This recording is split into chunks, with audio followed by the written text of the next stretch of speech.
Bien, mis amados, bien. Continuemos pues, después de ir por nuestra tacita de café, vamos a continuar con esto que estamos viendo para que el tiempo no se nos alargue tanto. Amén. Bueno, entonces, estábamos hablando que a tierra prometida tendría que ser inicialmente quien introduciese al pueblo de Israel después de caminar en el desierto, entrar a tierra que fluye leche y miel, tenía que ser Moshe Rabeno. Él tendría que hacerlo, pero no fue así a causa de que golpeó la peña en vez de hablarle. Aunque Moshe Rabeno fue un excelente siervo del Eterno, fue un excelente profeta del Eterno, el Eterno mismo, en lo que es la historia de Israel, podemos ver que a través de Moshe Rabeno les dio la bendita Torah. Mas, sin embargo, él no pudo llevar al pueblo de Israel a disfrutar de la tierra prometida y él mismo disfrutarla, solamente la vio de lejos. Y bueno, después nos damos cuenta que estuvo en la transfiguración, pero no físicamente, sino de manera espiritual. Pero ¿quién hizo entrar al pueblo de Israel en la tierra prometida? ¿A quién se le delegó esa responsabilidad? A Yehoshua, transliterado como Josué. Pero significa lo mismo. Jehová salva. Salvación de Jehová. Jehová utilizó a Yehoshua, transliterado como Josué, para introducir al pueblo a su tierra prometida. Del mismo modo, nuestro amado Mashiach Yehoshua, ahora en ese tiempo que estamos estudiando, entra en la historia con la misión, visión y propósito de llevar a su pueblo hacia la salvación del Eterno. Y Yehoshua, llevarnos a la salvación del Eterno. ¿Salvados de qué? De nuestros pecados. Y si el Eterno envía salvación, ¿qué salvación es? Es una salvación eterna. Bendecimos a nuestro Abacados por ello. O como diría el Sheliach Yohanan, el apóstol Juan, la Torah por medio de Moshe fue dada, pero la Shem, la gracia y la Emet, pero la gracia y la verdad vinieron por medio de Adonai Yehoshua HaMashiach. Tal y como nos lo dice ahí en el capítulo 1 de la Besorá según Yohanan, capítulo 1, verso 17. Ahora bien, mis hermanos, este anuncio es asombroso. Vamos a poner especial atención en esto. Cuando dijo, Él salvará a su pueblo de sus pecados. Él salvará a su pueblo de sus pecados. ¿Quién era este niño entonces? ¿Quién era este niño que salvaría a su pueblo de sus pecados? Vamos a ver que años más tarde, siendo ya un adulto, Yehoshua le dijo a un paralítico durante su obra y ministerio aquí en la tierra, de manera física, le dijo que sus pecados le eran perdonados. Y algunos de los que estaban ahí pensaron inmediatamente que estaba blasfemando. ¿Por qué? Y ellos decían, ¿quién puede perdonar pecados? Sino solamente Dios. Y mire, quiero invitarle ahí a lo que es la Besorá, según Marcos, en el capítulo 2 del verso 5. En adelante, mire lo que dice ahí, vamos, denle la vuelta. ¿Ya lo encontró? Ok. Mire, verso 5. Y viendo Yehoshua la emuná, la fe obediente de ellos, le dice al paralítico, hijo mío, tus pecados te son perdonados. Para esto, algunos maestros de la bendita Torá que estaban sentados allí se dijeron unos a otros, ¿cómo puede este hombre decir tal cosa? Está blasfemando. ¿Quién puede perdonar pecados sino solamente Elohim? Y efectivamente, el razonamiento, la murmuración y lo que estaban ahí cuchicheando era cierto. Tenían razón, su razonamiento era correcto. Y estamos de acuerdo en eso. Solamente Elohim, Jehová Sebaot, puede perdonar los pecados del hombre. En eso estamos de acuerdo. Por lo tanto, podemos ver que cuando el Malaj, Gabriel, anunció que Yehoshua era la salvación de Jehová, que salvaría a su pueblo de sus pecados, estaba implícitamente, estaba él diciendo que este niño que venía al mundo, que estaba por nacer, era Elohim mismo. Era una teofanía, una manifestación del mismo Eterno. Pero esta salvación de los pecados creó un gran problema a los maestros de Torá. ¿Por qué? ¿Qué estaba esperando este grupo político religioso? Los ferushim, los fariseos. ¿Qué estaban esperando? Estaban esperando un Salvador, sí, amén. Estaban esperando que viniera en la línea de David Hamelech, sí, amén. Entonces estaban esperando un rey. Amén. Pero ellos querían una salvación política, una liberación política, una liberación social. Querían quitarse el yugo de esclavitud que tenían encima, el yugo romano, el yugo de Edom. Y cuando se dieron cuenta de que Yehoshua había venido a conseguir una salvación espiritual, se sintieron defraudados y le rechazaron. Por eso nos dice el Brit Hadashah que Yehoshua HaMashiach, Melech HaMashiach, Yehoshua, nuestro Rey Mesías, a lo suyo vino, a los de su oficio, a los artesanos, a los maestros, doctores de la bendita Torá, pero los suyos no le recibieron. No le recibieron porque ellos estaban esperando otra cosa, estaban esperando un rey, estaban esperando un ejército, estaban esperando guerra que les librara de la esclavitud física, Y Mashiach vino a dar salvación espiritual. Por eso se sintieron defraudados y por eso le rechazaron.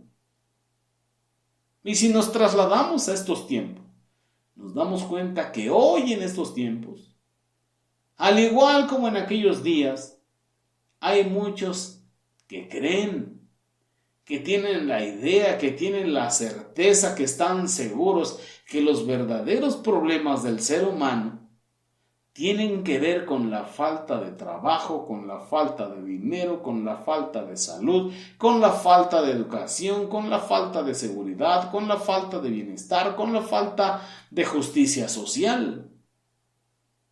Pero no consideran, no creen, no toman en cuenta que la raíz de todos los males no es el amor al dinero, en parte sí. Pero que la raíz de todos los males es el pecado, es la transgresión, la iniquidad. Ese es el verdadero problema en la vida de los seres humanos. Ese es el verdadero problema. Y no alcanzan a entender las buenas nuevas de salvación del alma, de libertad espiritual, del perdón de los pecados y las transgresiones, de corregir los caminos, de hacer teshuvá, de volverse al Eterno, de volverse a la obediencia a los mitzvot de Jehová. Que eso es lo que trae la verdadera bendición. Entonces sigue pensando la humanidad como en aquellos tiempos lo sigue pensando ahora, que los problemas del ser humano solamente tiene que ver con lo material, con el trabajo, la salud, la educación, el bienestar, la economía, la familia, la justicia social, la igualdad, la equidad. Pero no toman en cuenta que la raíz de todo esto es el pecado. Por eso nos dice Devarim, Deuteronomio 28, capítulo 28. Acontecerá que si oyeres atentamente la voz de Jehová, los mandamientos, la palabra que yo te intimo hoy, los guardases en tu corazón, los pusieses por obra, todas estas bendiciones te seguirán y te alcanzarán, las bendiciones por escuchar atentamente, guardar la bendita Torah, ponerla por obra, vendrán las bendiciones. Y la Torah te hace vivir en Kedushá. Amén.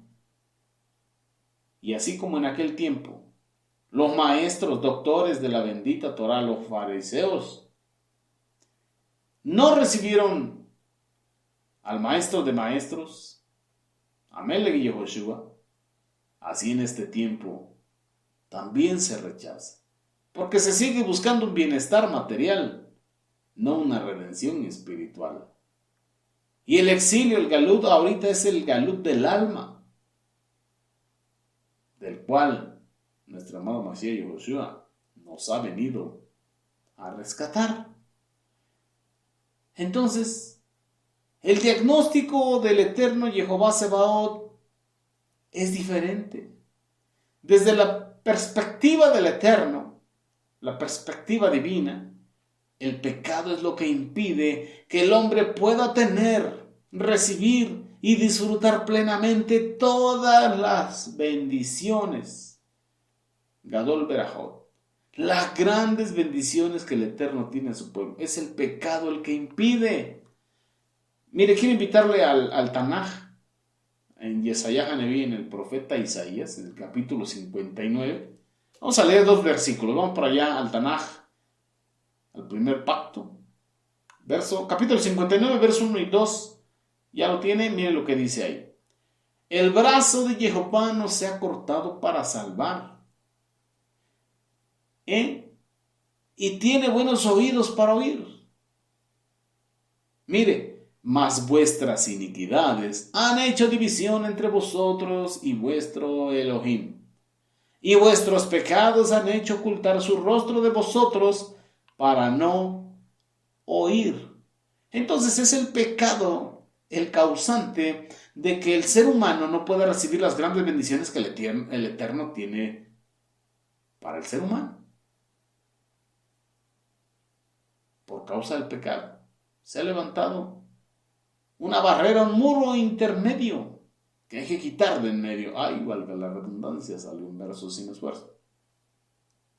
Por eso era necesario que primero nuestro amado Mashiach Yehoshua salvara al hombre de sus pecados. Porque ¿de qué le serviría al hombre ser rescatado de la esclavitud física si lo que lo llevó a la esclavitud física fue su mismo pecado? Seguiría viviendo igual y acarrearía la misma opresión, la misma cautividad física si sus pecados no fueran perdonados.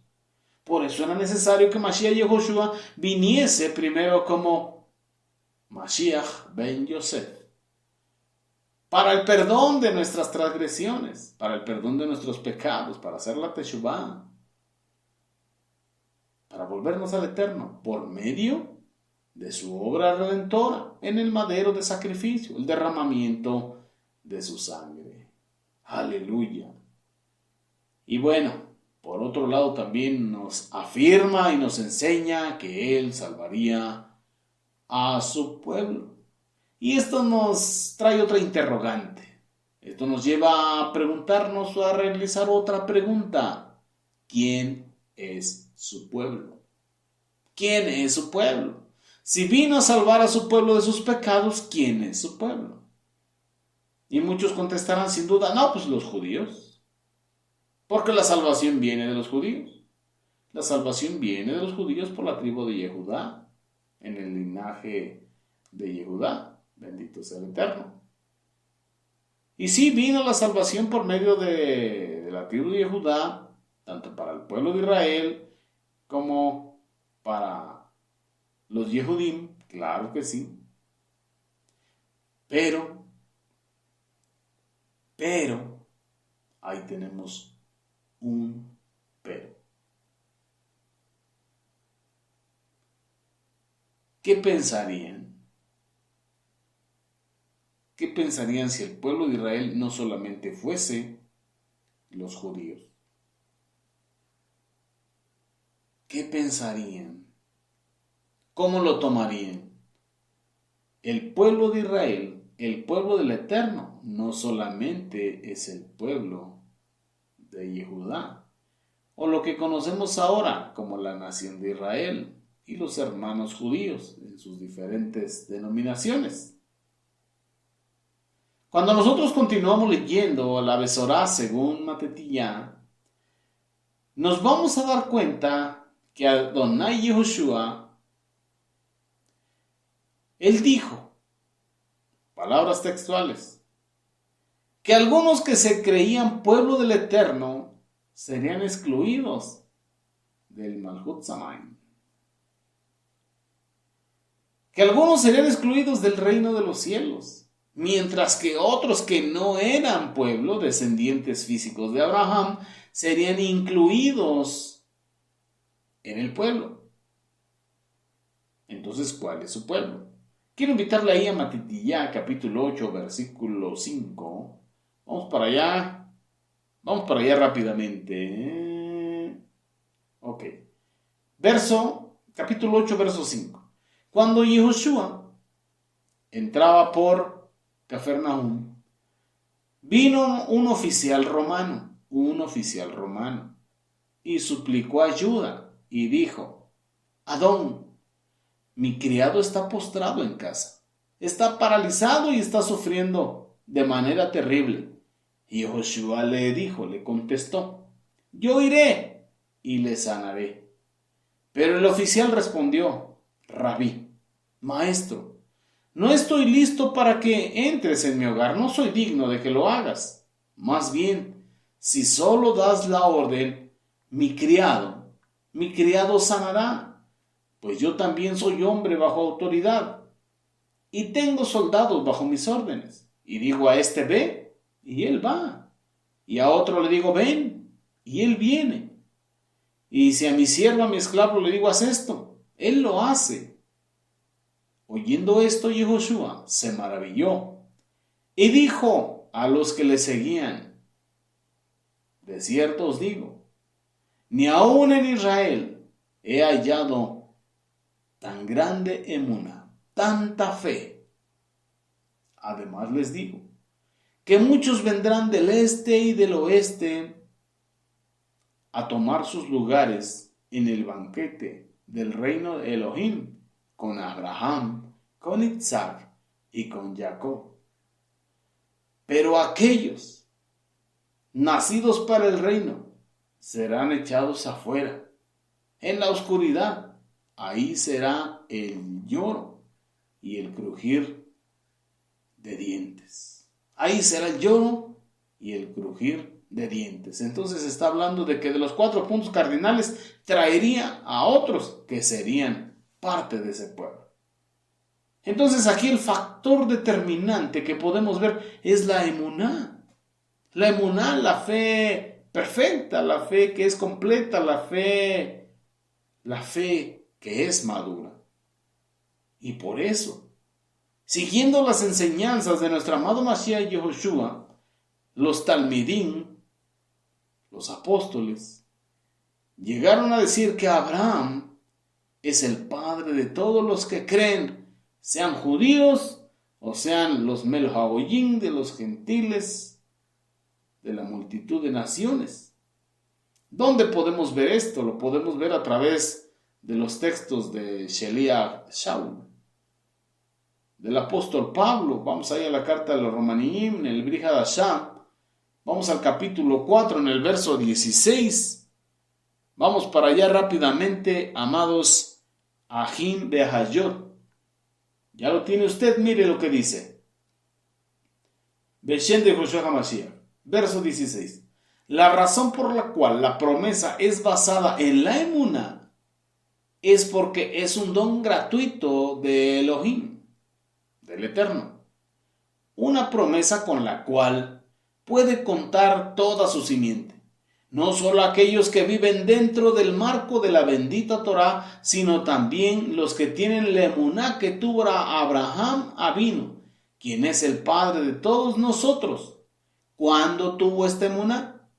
¿Antes de la Torá o después de haber recibido la Torá? Obvio, fue antes de ser dada la bendita Torá, porque la Torá fue añadida a causa de las transgresiones. ¿Añadida a qué? a la gracia del Eterno. A causa de las transgresiones que había, fue necesario añadir la bendita Torá escrita, pero Torá siempre ha habido, desde el principio, desde el Bereshit, desde el Génesis. No solo aquellos que viven dentro del marco de la bendita Torá, sino también los que tienen la emuná que tuvo Abraham Avino, quien es el padre de todos nosotros, como está escrito: te he constituido padre de multitud de naciones delante del Eterno, en quien has creído, quien da vida a los muertos y llama las cosas que no son como si fuesen. Y eso es emuná. Y aunque ya no tenía esperanza en sí mismo, confió en la esperanza de que se convertiría en padre de una multitud de naciones conforme a quien le había dicho: así será tu descendencia. ¿Quién se lo dijo? El Eterno, en Bereshit Génesis capítulo 15. Y bueno, a pesar de que tenía alrededor ya de 100 años, hablando de 99, su emuná, su fe madura, su fe completa, no se debilitó cuando miró su propio cuerpo que ya estaba como muerto, o cuando sabía que la matriz de Sara estaba estéril, como muerta también. Y nunca dudó que el eterno Jehová Sebaot cumpliera su promesa, sino que se fortaleció en su emuná, alabando a Elohim, y estaba seguro de que lo que le había prometido Elohim, él lo iba a cumplir. Y eso le fue contado por justicia. Y no solo por causa, por su causa fue escrito esto, que su emuná le fue contado por justicia, sino también para nosotros, porque la justicia debe ser acreditada igualmente a nosotros, quienes hemos creído que nuestro Adón Yehoshua resucitó de entre los muertos. Así pues, Yehoshua, quien fue entregado a muerte por nuestras transgresiones, por nuestros pecados, y resucitado, ¿para qué? Para nuestra justificación. Es la obra de redención. ¿Qué es la justificación? Que mis pecados me son perdonados y son puestos a la cuenta del Mashiach en su sacrificio. Y la justicia del Mashiach es puesta a favor mía. ¿Por qué? Solamente por la emuná. Justificado pues por la emuná, tengo shalom, paz para con Elohim, y como fruto, la vida eterna. Por eso es Yehoshua. Jehová salva, el Eterno salva, eterna salvación. Bendito sea nuestro abacados.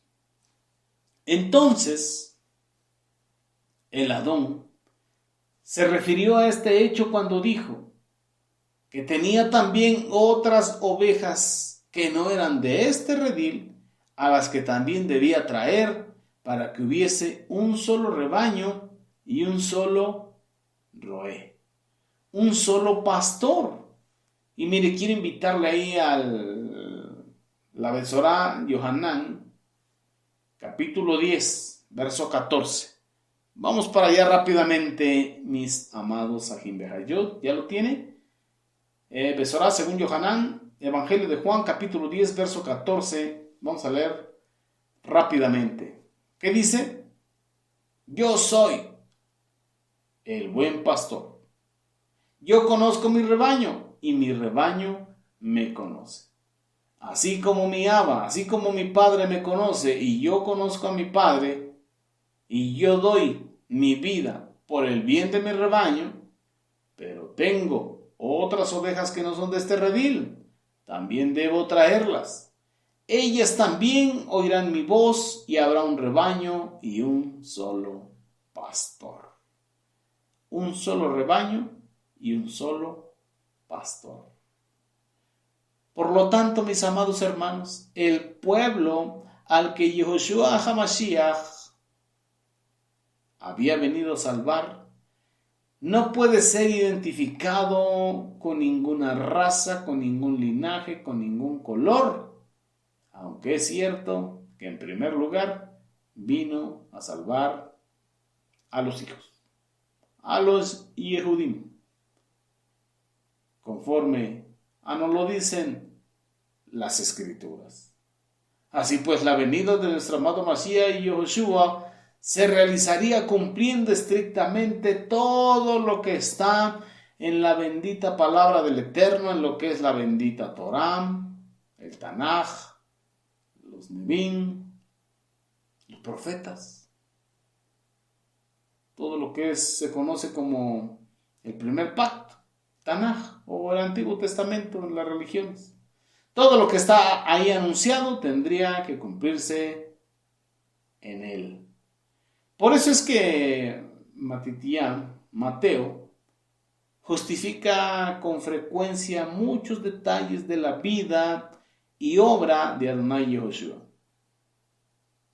con citas del Tanaj, citando las escrituras del Tanaj. Y esto nos da a entender que la venida de nuestro amado Mashiach tuvo lugar después de una larga preparación histórica. De manera que el Eterno prometió, el Eterno profetizó, el Eterno legisló y el Eterno cumplió la venida del Rey Mesías. Y bueno, podemos ver aquí que en relación con lo que es el nacimiento virginal, se puede decir así, el nacimiento virginal en lo que es la vida de Miriam, Mateo aporta una profecía de Isaías. Es muy conocida y muy común y muy usada esta parte de la escritura en lo que es Yesaya Haneví, capítulo 7, verso 14. Por tanto, el Eterno mismo os dará señal. He aquí que la Virgen, la doncella, concebirá y dará a luz un hijo y llamará su nombre Immanuel. Transliterado como Emanuel. Y esta cita procede de un pasaje de ahí del Sefer, del libro de Yesaya Haneví, pero en esta parte de la escritura él se está dirigiendo a lo que es el rey de Judá en ese tiempo, a Acaz. Estamos hablando de Acaz. ¿Qué tenía Acaz? Se encontraba en serios problemas. Tenía verdaderos problemas. Estaba en apuros. ¿Por qué? Porque su reino estaba siendo amenazado por Rezín, rey de Siria, y por Peca, rey de Israel, lo que se conoce como Israel del norte. Vamos ahí a Yesaya Haneví. Vamos a adelantar un poquito a Yesaya Haneví, profeta Isaías, capítulo 7.